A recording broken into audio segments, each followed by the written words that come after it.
여러분의 책벗 인생입니다. 오늘은 천년의 우리 소설로 조선의 야담이라는 도서에 수록된 이야기 한 편을 전해드릴까 합니다. 이 책은 한국학과 고전문학을 전공한 박희병, 정길수 두 교수께서 편역을 하셨고 돌베개에서 편했습니다. 모두 15편의 조선 후기에 창작된 야담계 소설을 싣고 있는데요. 조선 후기 서민들의 삶을 고스란히 담아낸 책이기도 합니다. 오늘 이야기는 영조 때의 문인 노명음의 작품으로 가난한 양반이 부를 이루기 위해 체면과 예의를 돌아보지 않고 오직 굳은 의지로 긴 세월을 억척스럽게 일하고 근금질약한 결과 원하는 부를 이루는 과정을 생생하게 그려놓은 작품인데요. 10년이라는 긴 세월을 철학과 굳은 의지로 부를 이루어가는 과정의 삶이 무척 인상 깊게 다가왔습니다. 자, 그럼 가난한 양반이 만석군의 부자가 되기 위해 선택한 삶은 과연 어떤 것이었는지 함께 이야기 속으로 들어가 보시겠습니다.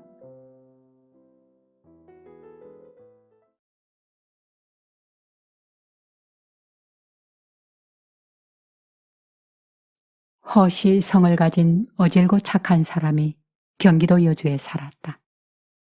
그런데 그는 집안이 몹시 가난했다. 허씨는 아들 셋을 두었는데 그 아들에게는 선비의 학업을 열심히 닦게 하고 자신은 친지들이나 여러 사람들에게 두루 구걸하여 글 공부하는 자식들을 겨우 먹여 살렸다. 그러던 중 허씨 내외가 함께 세상을 떠났다. 마을 사람들이 생각보다 많이 도와준 덕분에 3년상을 무사히 치른 어느 날 둘째 아들인 허공이 형과 아우에게 말했다. 여태껏 우리가 굶어 죽지 않은 건 모두 부모님이 마을 이웃의 인심을 얻으셨기 때문이요. 그러나 이젠 3년상을 다 치렀으니 부모님 언덕에 더 이상 기댈 수도 없는 노릇이고 지금처럼 어려운 살림에는 필시 우리가 다 함께 죽을 지경에 이르게 될 것이요. 그러니 각자 살아갈 방도를 한번 생각해 봅시다. 그러자 형과 아우가 함께 입을 모아 말했다. 하던 대로 글 공부를 업으로 여기며 계속하는 것 말고는 새로운 방도라곤 어디 있겠습니까? 우리에겐 글 공부밖엔 없을 듯하네. 그러자 허공이 말했다. 각자 자기 뜻대로 할 일이지 내가 다른 방도로 어떻게 해라 권할 수는 없지요. 하지만 우리 셋 모두가 글 공부에만 매달렸다가는 굶주림과 추위에 죽고 말 것이 틀림이 없소. 그래서 나는 우선 10년을 기한으로 삼고 목숨을 걸고 재산을 모아 온 집안을 구해볼 생각이요. 오늘부터 형과 아우는 살림은 손 놓으시고 절에 가서 글 공부하며 승려들에게 얻어먹어야겠어요. 그리고 형수님과 제수씨는 오랫동안 친정으로 돌려보내지 않을 수가 없군요. 부모님이 물려주신 거라곤 보리밭 세마지기와 집터와 어린 여종 하나뿐이니 그것도 의당 종가의 재산이지만 형님께서 이제 살림을 그만두기로 했으니 임시로 제가 빌려 쓰는 게 좋을 것 같군요. 그리고는 이날 형제 내외가 눈물을 흘리며 헤어졌다. 허공은 그날로 아내의 장신구를 팔아 6-7냥을 마련했다. 때는 마침 목화가 풍년이어서 허공은 미역을 사서 등에 지고 다니며 부모가 평소에 왕래하던 집을 하나하나 찾아다니며 만나는 사람들에게 미역을 꺼내놓고는 체면불고하고 무명으로 바꿔주기를 요청했다. 그러자 예전부터 알고 지내던 사람들은 예정을 생각하여 그 가난을 안타까이 여겨 모두가 넉넉히 도움을 주었다. 바꾼 무명을 모아놓고 보니 품질이 좋고 나쁜 것을 모두 다 해서 수백 건은 넉넉히 되었다. 허공은 이 무명으로 영동 지방에 귀리 10여 섬을 사서 10년 동안을 귀리죽만 먹으리라 굳게 다짐했다. 그리고 하나 있는 여종에게는 죽 한 그릇을 다 주고 허공 부부는 죽 한 그릇을 반씩 나눠 먹었다. 그런 허공이 어느 날 여종에게 말했다. 굶주림을 참기가 어렵거든. 너 가고 싶은 곳으로 가거라. 여종은 울면서 말했다. 상전께서 목숨을 걸고 재산을 모으는 데 힘쓰시는데 미천한 제가 어찌 굶주림이 싫다 해서 상전을 버리고 떠나겠습니까? 허공은 마침내 선비의 옷차림을 벗어던지고 적삼 하나와 잠방이 하나로 겨우 몸을 가리고는 밤낮으로 길쌈을 돕기도 하고 자리를 엮어 만들기도 하고 도롱이를 엮기도 하며 부지런히 일하며 세월을 보냈다. 친지 중에 누가 찾아오면 울타리 밖에 앉혀두고 자기는 방 안에 앉은 채 멀리서 그냥 이렇게 말할 뿐이었다. 지금 제가 사람으로서 지켜야 할 예의를 다하지 않는다고 해서 꾸짖지 마시고 그냥 밖에서 돌아가 주시면 좋겠습니다. 1년 동안 길쌈으로 만든 돈이 벌써 수백 냥이나 모였다. 그리고 마침 집 앞에 서울 사람이 매물로 내어놓은 논열마지기와 밭일경이 있었다. 허공은 그 논밭을 구입했다. 그리고 사람을 사서 경작을 시키려 생각했지만 품삯이 들 뿐만 아니라 온 힘을 다해 일해주지 않으리란 생각에 직접 소와 보습을 갖추고 논밭을 경작했다. 그리고 나이든 농부를 모셔와 후하게 대접하고 두 귀에 앉혀놓고 농사일을 배워나갔다. 허공은 기름진 땅을 위해 논밭을 반드시 10번은 갈았고 땅을 매우 깊게 파서 흙을 일으켰으니 다른 농부들이 하는 일에 감히 비할 바가 못 되었다. 밭에는 담배를 심으려고 재를 두둑하게 덮은 뒤 일항 위에는 무수히 많은 구멍을 뚫어놓고 비가 내리기를 기다렸다. 혹시 가뭄을 만나 담배 모종이 자라지 못할 것을 염려하여 기다란 시렁을 만들고 담배 모판 위에 씨를 뿌린 뒤 물을 자작하게 주어 충실하게 자란 모종을 골라 비가 올 때 맞추어 즉시 옮겨 심었다. 그랬더니 마침 큰 가뭄이 들어 다른 곳의 담배 모종들은 다 죽어버렸지만 허공이 심은 것은 유독 잘 되어 얼마 지나지 않아 담뱃잎이 파초처럼 무성하게 자라 땅을 덮었다. 담뱃잎에서 진액이 나오기도 전에 경강의 담배 상인들이 밭대기로 사겠다며 200괴미를 가져왔다. 그리고는 상인들은 즉시 담뱃잎을 모래사장 위에다 꺼내어 말려서 가져갔다. 그리고 그 뒤로 또 100냥을 가져와 담뱃순을 사갔다. 새로 사들인 논 열마지기에서 나온 곡식 또한 100섬에 이르렀다. 이것으로부터 집의 재산이 달마다 곱절이 되고 해마다 5곱으로 늘어나 재산이 날로 불어만 갔다. 5, 6년이 채 되지 않아 창고에는 노적이 가득하고 허공이 소유한 논밭이 큰 길가로 쭉 이어지니 십리 안에 사는 백성들 중에서 허공집에 도움을 받지 않은 이가 없었다. 사방의 소장농들이 매번 술과 안주와 기름진 고기를 가져와 선물로 주니 밥상 위에는 좋은 음식이 언제나 느려지게 차려졌지만 허공은 끼니마다 먹는 귀리죽 반 그릇을 늘리려는 마음은 조금도 없었다. 그렇게 8년이 흘렀다. 산사에 있는 형과 아우가 허공이 엄청난 부자가 되었다는 소식을 자주 전해 듣고는 어느 날 산을 내려와 구경하기로 했다. 허공 내외는 반갑게 맞이하고 이웃에서 선물로 받은 술과 고기를 대접했다. 저녁밥 시간이 되어 허공의 아내는 밥 3그릇을 차려냈다. 8년 만에 처음 집으로 돌아온 아주버니와 시동생에게 그대로 귀리죽을 낼 수는 없는 노릇이었기 때문이다. 그러나 그때 허공이 밥상 위에 밥을 보고는 발끈 성을 내며 눈을 부릅뜨고는 꾸짖더니 밥 한 그릇은 끓여서 2그릇의 죽으로 만들어 오라는 것이었다. 그러자 형이 노하며 꾸짖었다. 너는 창고에 쌀이 몇천 섬이나 되는지도 모를 정도로 큰 부자가 되었다. 그런데 8년 만에 다시 만난 형제에게 이미 올린 밥을 물리고 다시 죽 한 그릇을 올리게 하다니 이 어찌 사람의 도리라 하겠느냐? 그러자 허공이 말했다. 형님, 제가 꼭 지켜야 할 일이 있는데 아직 그 기한이 다하지 않아서 그럽니다.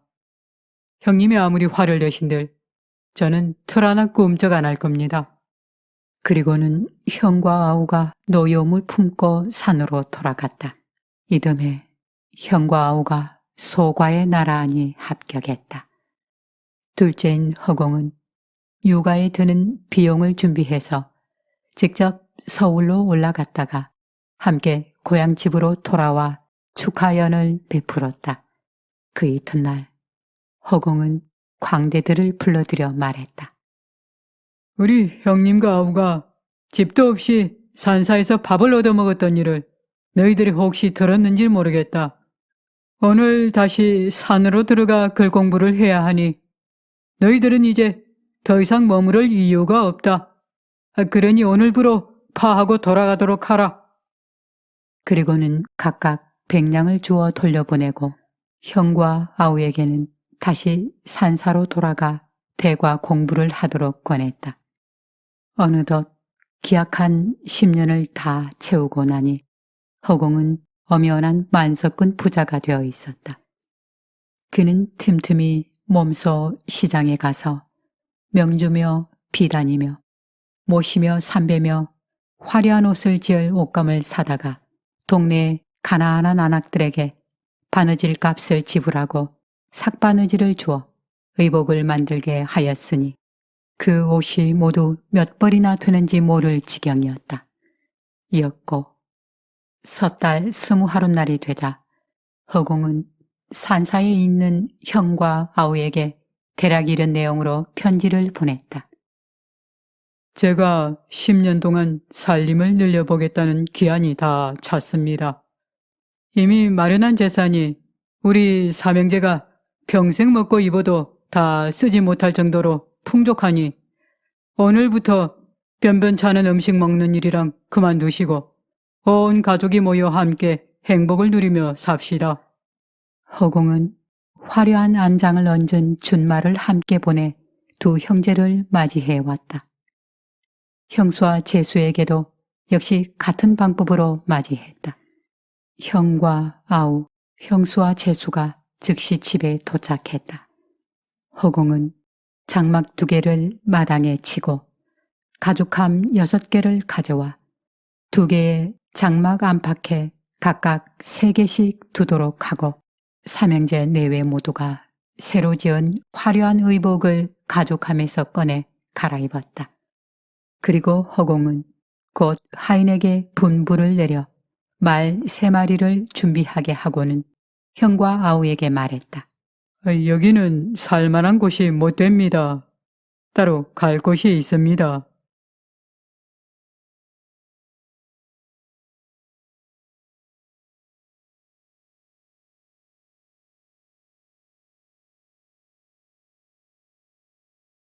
삼형제가 고삐를 나란히 하여 고개 하나를 넘어가니 산속에 으리으리한 기와집 3채가 있었다. 앞으로는 긴 사랑채가 가로놓였고 그 앞에는 긴 행랑이 있었으며 마구간에는 준마가 가득했다. 온 마을 사람들이 길가에 나와 삼형제를 반갑게 맞이했다. 그러자 형과 아우가 깜짝 놀라 물었다. 여기가 대체 어딘데? 이렇게 으리으리한가? 형님, 여기가 어딥니까? 허공이 대답했다. 여기는 우리 삼형제가 여생을 보낼 곳이지요.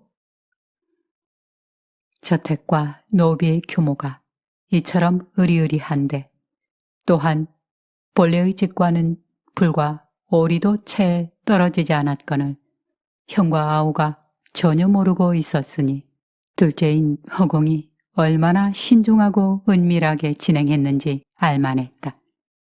그날 저녁부터 삼형제의 아내들이 각각 집 한 채씩을 차지하고 허씨의 삼형제는 사랑채에 함께 거처했다. 또 논밭 문수가 가득 든 가죽함 10개를 가져온 후 허공이 말했다.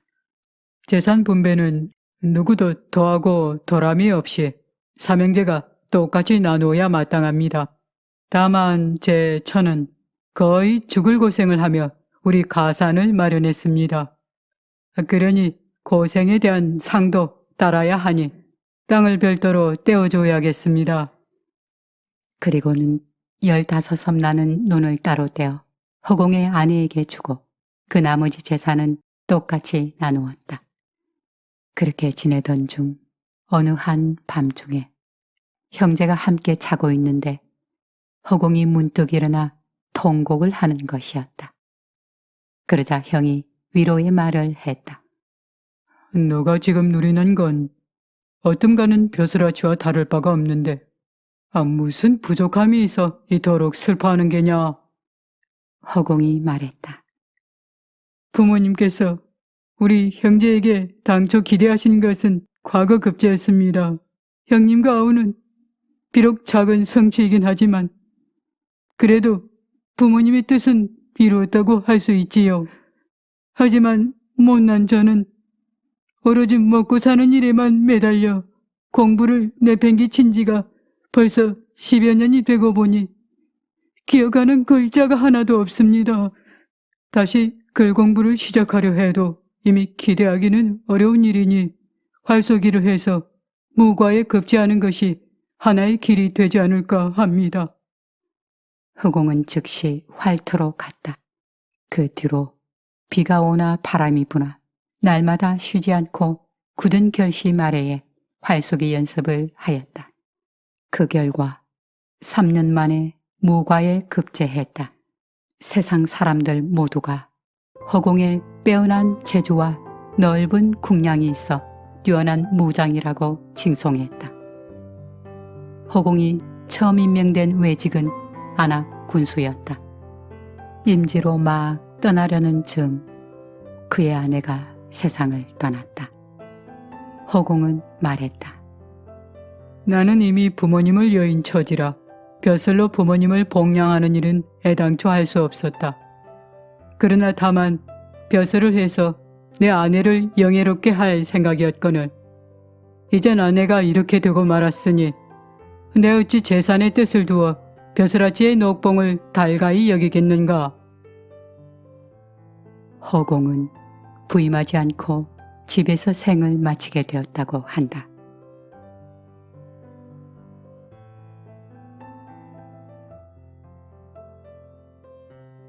즐거우셨습니까?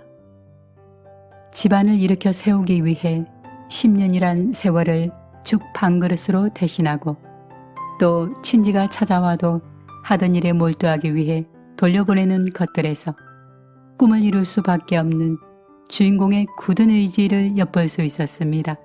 특히 우애 깊은 형제애와 과거 급제로 벼슬아치의 삶을 누릴 수 있었지만 자신의 뒤늦은 출세는 아내를 영예롭게 하기 위한 것이었음을 밝히며 아내가 떠난 뒤에 벼슬아치의 삶은 무의미하다는 이유로 끝내는 부임하지 않은 평소 아내를 사랑했던 허공의 부부애가 더욱 인상 깊었습니다. 여러분은 어떠셨는지요?